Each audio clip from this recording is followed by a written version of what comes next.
Hello everyone and welcome to UGC NET mentor guys. UGC ने UGC CARE list वाले जो journals हैं उनको बैन कर दिया है, डिसकंटिन्यू कर दिया है। इसके रिगार्डिंग मैंने ऑलरेडी वीडियो बना दी है। मेक श्योर आप इस वीडियो को जरूर देखें।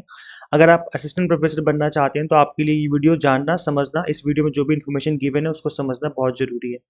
इस वीडियो में हम डिस्कस करेंगे कि इंडिया के अलग अलग 6 स्टेट्स ने पास किया है 15 points resolution against UGC new draft regulation. कुछ चीजें हैं जो कि रियल में कंसर्न वाली हैं, जिसको आपको समझना जरूरी है। नहीं तो फिर असिस्टेंट प्रोफेसर कल को आप बनोगे, अप्लाई करोगे तो फिर आपके साथ प्रॉब्लम हो सकती है। तो कुछ चीजें आपको समझना जरूरी, जिनको आज की इस वीडियो में डिस्कस करेंगे। इससे पहले वीडियो में आगे बढ़े मैं आपको बता दूं कि अगर आप यूजीसी नेट की प्रिपरेशन कर रहे हैं तो इस एग्जाम को फर्स्ट अटेम्प्ट में क्रैक किया जा सकता है। अगर आप एग्जाम टारगेटेड प्रिपरेशन करें, स्टार्टिंग से टाइम से सिलेबस फिनिश करें, प्लस मल्टीपल टाइम रिवीजन करें, तो इन चीजों को ध्यान में रख करके हम आपको paper 1 commerce management and political science की प्रिपरेशन करवा रहे हैं। कंप्लीट कंटेंट बाइलिंगुअल मिलेगा आपको। कंप्लीट लेक्चर्स जो कि थ्योरी लेक्चर्स होंगे, एमसीक्यू लेक्चर्स बाइलिंगुअल मिलेंगे। 100 मॉक टेस्ट मिलेंगे प्रैक्टिस करने के लिए। पीडीएफ नोट्स होंगे जिनको आप डाउनलोड भी कर सकते हो। तो गाइस, किस तरीके से एनरोल करना है, आपको करना क्या है, आपको सिंपली गूगल प्ले स्टोर से एग्जाम मेंटर ऐप इंस्टॉल कर लेनी है। अगर आप iOS यूजर हैं तो उसका लिंक भी आपको इसी वीडियो के description box and comment box में देखने को मिल जाएगा। कंप्लीट कंटेंट आपको यहीं पर अवेलेबल हो जाएगा। ओके, तो ऐसे देखिए समझ लेते हैं एक बार हम लोग फटाफट से। ये जो 6 स्टेट्स हैं, यहाँ पे नाम भी मेंशन है। ये है हिमाचल प्रदेश, झारखंड, केरला, तमिलनाडु, तेलंगाना एंड कर्नाटका। इनकी गवर्नमेंट ने, जहाँ इन स्टेट्स की गवर्नमेंट ने 15 पॉइंट रेजोल्यूशन लिया है। और कुछ चीजें आपको भी समझनी चाहिए, जैसे कि जो रिक्रूटमेंट वाला प्रोसेस है, ये तो मुझे भी थोड़ा सा लगा कि इसमें इशू हो सकता है। ये मैं आपको पहले समझा दूं, उसके बाद हम बाकी की जो बातें वो आगे करेंगे। तो इसमें ये बोला गया that issues related to rules governing the recruitment of new professor, जो कि असिस्टेंट प्रोफेसर की पोस्ट होती है। तो उस केस में क्या है that the ministers raised objections towards changes in recruitment of faculty, pointing out the removal of to the API system introduce more discretion in selection and needs critical review। अगर API score remove किया जाता है तो उस case में recruitment के time पर किन चीजों को ध्यान में रख करके रिक्रूट किया जाएगा, किस बेसिस पे मेरिट बनेगी। तो इस चीज को लेकर के ग्रेटर क्लैरिटी की जरूरत है। अगर इन चीजों को लेकर क्लैरिटी नहीं मिलती है तो फिर करप्शन के चांसेस बढ़ जाएंगे। एक तो ये कंसर्न जताया गया है।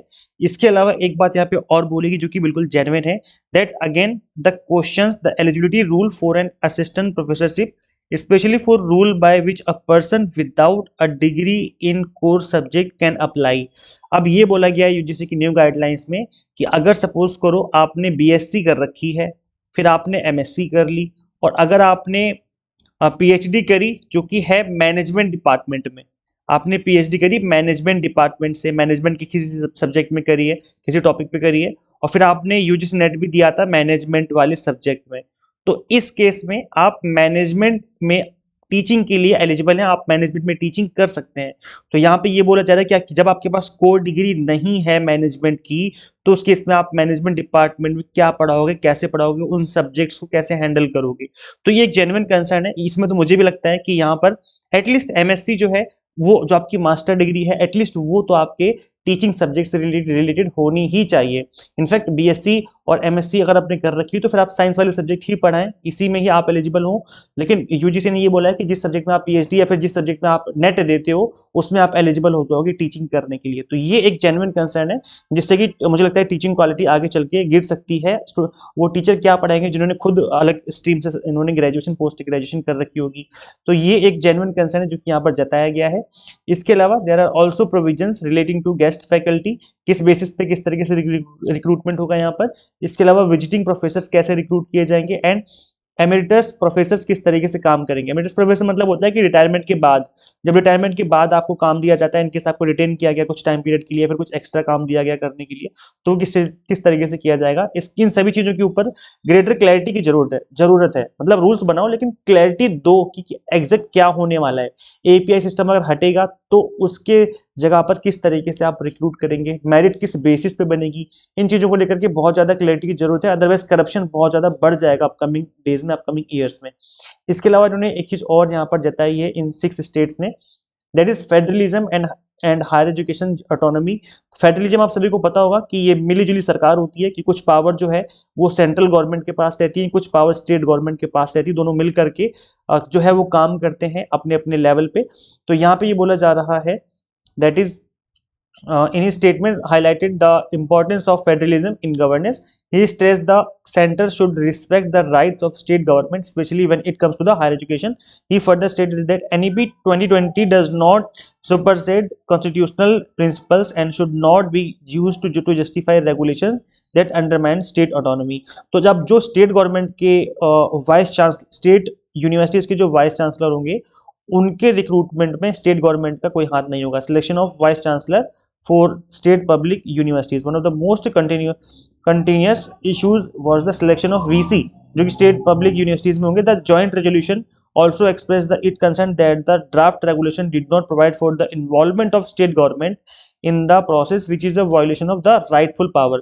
तो जब कॉन्स्टिट्यूशन में लिखा हुआ है कि सेंट्रल गवर्नमेंट और स्टेट गवर्नमेंट दोनों की जिम्मेदारी होगी एजुकेशन एंड हायर एजुकेशन में, तो उस केस में फिर दोनों को निभानी चाहिए जिम्मेदारी. ऐसा ना हो सिर्फ सेंट्रल गवर्नमेंट ही डिसीजन ले रही है या काम कर रही है, स्टेट गवर्नमेंट को कोई मौका ही नहीं दिया जा रहा है, तो ये चीज़ गलत हो जाएगी ना. तो ये चीज़ जो है समझने वाली है, और यहाँ पर इसी चीज़ को लेकर के यहाँ पर आवाज़ उठाई जा रही है. ये जो 6 स्टेट्स हैं, ये बोल रहे हैं कि जो पावर है वीसीज को सिलेक्ट करने की वो सेंट्रल गवर्नमेंट में हाथ में ज़्यादा जाएगी और स्टेट गवर्नमेंट के लोगों का इस पर कोई रोल नहीं होगा. और ये थोड़ा सा एक जेन्युइन कंसर्न है. इसके अलावा जो वीसी हैं, वीसी जो बन सकते हैं यूनिवर्सिटी के, यहाँ पर इन्होंने एक पॉइंट और बोला है जो कि मुझे भी लगता है कि काफ़ी इंपॉर्टेंट है और आप सभी को समझना चाहिए. इनफैक्ट ये काफ़ी जेन्युइन पॉइंट भी लगा मुझे. That other provision that ministers opposed included those permitting non academician to become VCs. जो नॉन अकेडमिशियंस हैं उनको भी वीसी बनने के लिए एलिजिबिलिटी दे दी गई कि आप लोग भी वीसी बन सकते हैं. तो ये एक बड़ी प्रॉब्लम क्रिएट कर सकता है. सपोज करो अगर कोई पंजाब नेशनल बैंक में काम कर रहा है पिछले 20 साल से, और वो उस पर्सन को अगर गवर्नमेंट चाहे तो वीसी बना सकती है. ऐसा बोला गया है कि अगर कोई सेंट्रल गवर्नमेंट या स्टेट गवर्नमेंट की किसी इंस्टीट्यूशन में काम कर रहा है, अच्छी पोस्ट पे है, मैनेजरियल पोस्ट पे है, वो मैनेज कर रहा है चीज़ों को, तो उस केस में अच्छी एडमिनिस्ट्रेशन वाली पोस्ट पे, तो उस केस में फिर उसको बनाया जा सकता है वीसी. तो अगर कोई ब्रांच मैनेजर को वीसी बना दिया है कोई ऐसा पर्सन जो कि कॉर्पोरेट सेक्टर में और फिर वो एकेडमिक्स में आकर के उसको परमानेंट पोस्ट दे दी जाती है, वो भी इस लेवल की वीसी वाली पोस्ट, तो उस केस में थोड़ा सा प्रॉब्लम क्रिएट हो सकती है, क्योंकि एकेडमिशियन को ही यहाँ पर बनाया जाना चाहिए. उनको ज़्यादा एक्सपीरियंस होता है. जो प्रोफेसर होते हैं, जो यूनिवर्सिटी में ऑलरेडी पढ़ा चुके होते हैं 10 साल 20 साल, अगर वो रिटायर होते हैं या उनकी एज जब हो जाती है 30 40 50 क्रॉस हो जाती है, तो उस केस में उनको वीसी बनाया जाना चाहिए, उन्हीं को ही बनाया जाना चाहिए. आई थिंक वो ज़्यादा एक वैलिड पॉइंट माना जाएगा. और अभी तक ऐसा ही हो रहा था, बट अभी क्या है, इस चीज़ को थोड़ा सा और यहाँ पर लिबर्टी दी गई इस चीज़ को, और बोला गया है कि नॉन अकेडमिशियन भी वीसी बन सकते हैं. तो इस चीज़ को लेकर के भी आवाज़ उठाई जा रही है. तो ये आपकी क्या व्यूज हैं इसके ऊपर, आप लोग कमेंट करके जरूर बताएं अपने व्यूज, ताकि हमको पता चले कि आप लोगों के मन में क्या चल रहा है. क्या ये वैलिड पॉइंट है? क्या ये जो 6 अपोजिशन स्टेट्स हैं जो अदर गवर्नमेंट्स के अंडर आती हैं, लाइक कांग्रेस या अदर गवर्नमेंट के अंडर आ रही हैं, तो ये लोग मिलकर आवाज उठा रहे हैं इस चीज को लेकर के, आप लोगों का क्या मानना है? क्या ये वैलिड पॉइंट है या ये लोग खामा की आवाज उठा रहे हैं? आप लोग मुझे भी कमेंट करके बताइए कि आप लोगों के क्या व्यूज हैं. और अगर आप यूजीसी नेट की तैयारी करें, तो जैसे मैंने बताया कि आप paper 1 commerce management pol science की प्रिपरेशन एग्जाम टारगेटेड कर सकते हैं. एग्जाम मेंटर ऐप इंस्टॉल कर लीजिए गूगल प्ले स्टोर से. और अगर आप iOS यूजर हैं तो उसका लिंक भी आपको इसी वीडियो के description box and comment box में देखने को मिल जाएगा. So thank you so much for watching this video. Share this video with all UGC NET aspirants and guys subscribe for UGC update and assistant professor job updates. मिलते हैं हम लोग फिर नेक्स्ट वीडियो में. Till then keep watching UGC NET mentor. Thank you so much.